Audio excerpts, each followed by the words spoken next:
Let's think about whenever you hear the word lottery. What do you think of whenever you hear the word lottery? I'll put my iPad somewhere. Like, you can't leave that seat. That's the only problem. Okay? So you can plug it in, but you can't sit with it. Okay? Colin, what do you think of when you hear the word lottery? Like a chance of getting money. A chance of getting money. Very good. Hayden, what do you think? Lottery ticket. Lottery ticket. Okay, go ahead. Whenever like one person has a chance of getting something. One person has a chance at winning something. Lance? Retirement. Retirement. Mason? Cars. Okay. All right, so the top of your paper, what I want you to write is we heard like money, cars, prizes, right? Chances. I heard someone say chances. What else do you think of whenever you hear the word lottery? Take your hood off, please. Hats are fine, hood's not. Okay, that's fine. We can move right on. Okay, copyright on this story is 1948. And remember, we always make sure that we write down what date this was written in, okay? Because of cultural context, because of historical context. We've read a lot of stories where it's important to know the different gender roles even, or if something seems like taboo. Did you say 1948? 1948, yes.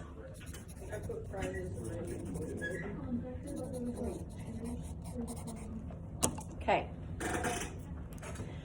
The Lottery by Shirley Jackson. This is probably one of the most famous stories of all time. Okay, one of the most famous short stories. There's probably been a lot of allusions to it in Pulp Fiction, in popular fiction that you read, pop culture, and you just didn't get the reference. And I guarantee from here on out, whenever they have a reference to the lottery, you're gonna be like, oh, that's that story we read in English, because that's gonna stick with you. Okay, like most of the stories that we read, it's like one of those where it's at the end and you're going, didn't see that coming.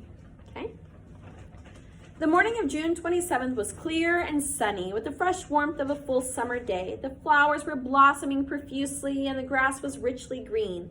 The people of the village began to gather in the square between the post office and the bank around 10 o'clock. In some towns, there were so many people that the lottery took 2 days and had to be started on the 26th.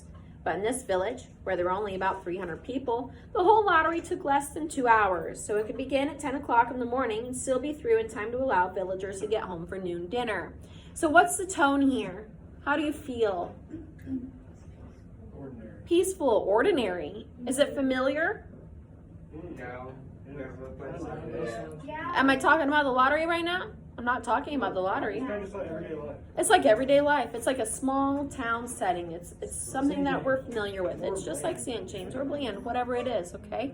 So, what season is it? Should be spring. Summer day. Summer day.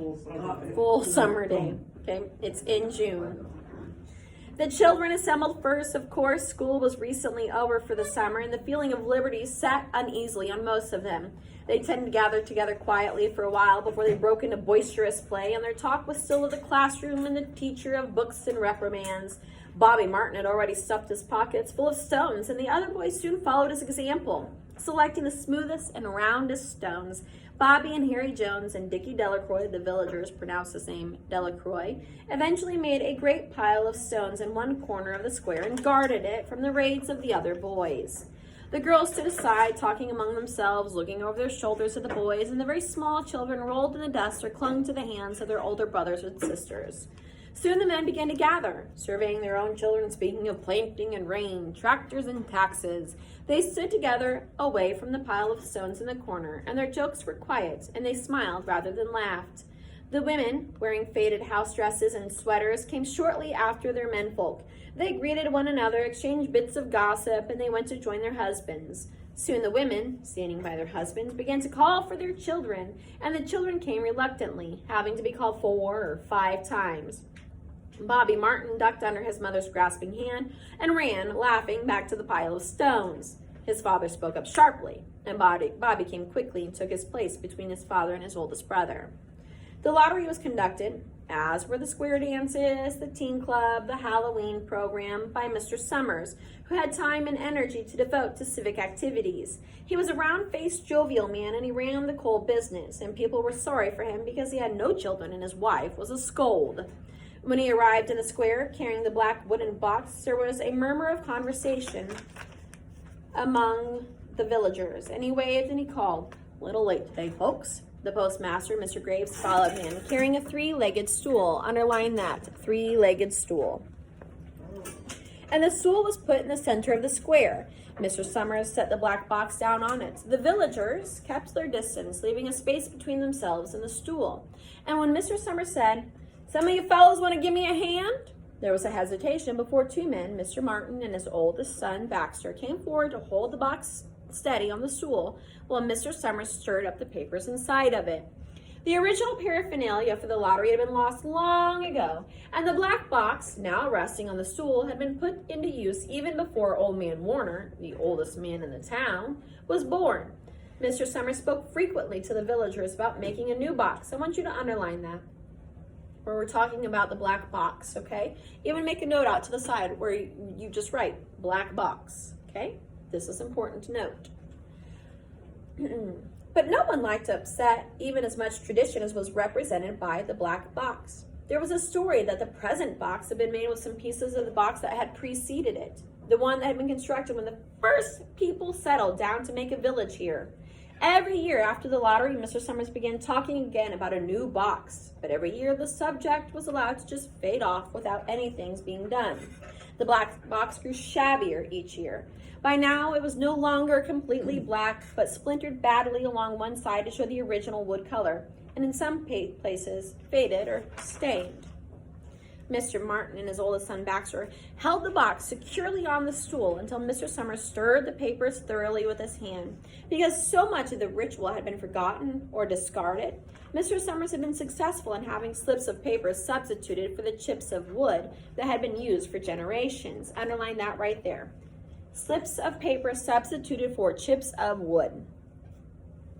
Chips of wood, Mr. Summers had argued, had been all very well when the village was tiny, but now that the population was more than 300 and likely to keep on growing, it was necessary to use something that would fit more easily into the black box.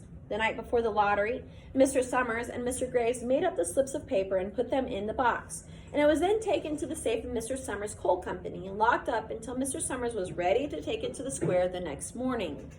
The rest of the year, the box was put away, sometimes one place, sometimes another. It spent 1 year in Mr. Graves' barn and another underfoot in the post office, and sometimes it was set up on a shelf in the Martin grocery and just left there. So when does this box become important?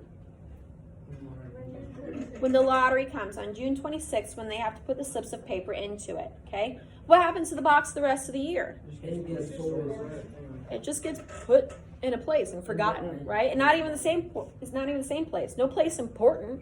It's just set somewhere and they completely forget about it until they need it for the next year. There was a great deal of fussing to be done before Mr. Summers declared the lottery open. There were the lists to make up of heads of families, heads of households in each family, members of each household in each family. There was the proper swearing in of Mr. Summers by the postmaster as the official of the lottery. At one time, some people remembered, there had been a recital of some sort performed by the, what is that word? Official. Sorry, it's stapled, so it's hard for me to read. A perfunctory, tuneless chant that had been rattled off duly each year. Some people believed that the official of the lottery used to stand just so when he said or sang it. Others believed that he was supposed to walk among the people. But years and years ago, this part of the ritual had been allowed to lapse. Okay, so they still have the majority of this ritual in place, but there are little tiny things that have changed over the years, right? And some people say, well, this is how it was done. No, this is how it was done, okay? So that's what you call folklore, local folklore.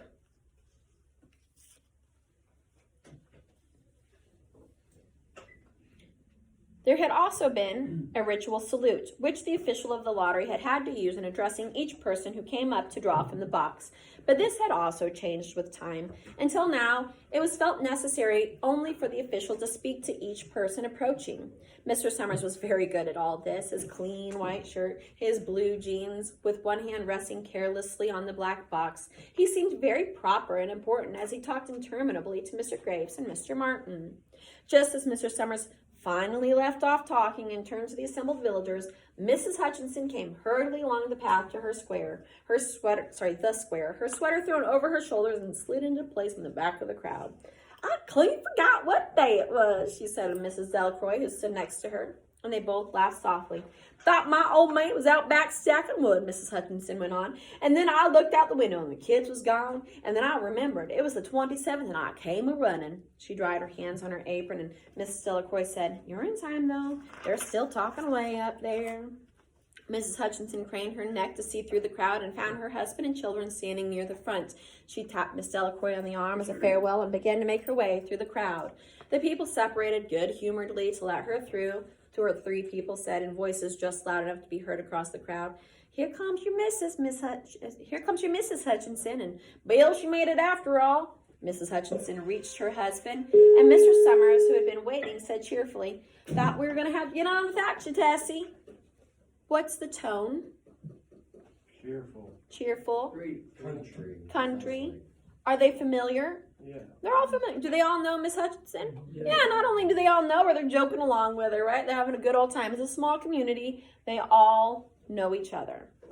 Mrs. Hutchinson said, grinning, Wouldn't have me leave my dishes in the sink now, would you, Joe? And soft laughter ran through the crowd as the people stirred back into position after Mrs. Hutchinson's arrival. Well, now, Mr. Summers said soberly, Guess we better get started.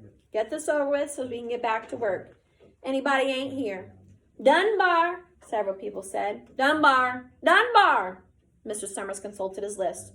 Clyde Dunbar, he said. That's right. He's broke his leg, hadn't he? Who's drawing for him? Me, I guess, the woman said, and Mr. Summers turned to look at her. Wife draws for her husband, Mr. Summers said. Don't you have a grown boy to do it for you, Janie? Although Mr. Summers and everyone else in the village knew the answer perfectly well, it was the business of the official of the lottery to ask such questions formally. Mr. Summers waited with an expression of polite interest while Mrs. Dunbar answered. Horace is not but 16 yet, Mrs. Dunbar said regretfully. Guess I gotta fill in for the old man this year. Right, Mr. Summers said. He made a note of the list that he was holding, and then he asked, Watson boy drawing this year? A tall boy in the crowd raised his hand. Here, he said. I'm drawing for my mother and me. He blinked his eyes nervously and ducked his head as several voices in the crowd said things like, Good fellow, Jack, and glad to see your mother's got a man to do it. Well, Mr. Summers said, Guess that's everyone. Old man want to make it? Here, a voice said, and Mr. Summers nodded. A sudden hush fell over the crowd as Mr. Summers cleared his throat and looked at the list. All ready, he called. Now, I'll read the names. Heads of families first, and the men come up, take a paper out of the box. Keep the paper folded in your hand without looking at it until everyone has had a turn. Everything clear. The people had done it so many times that they only half listened to the directions. Most of them were quiet, wetting their lips, not looking around. And then Mr. Summers raised one hand and said, Adams! A man disengaged himself from the crowd and came forward. Hi, Steve, Mr. Summers said, and Mr. Adams said, Hi, Joe. They grinned at one another humorlessly. How? What word? Humorlessly. Humorlessly?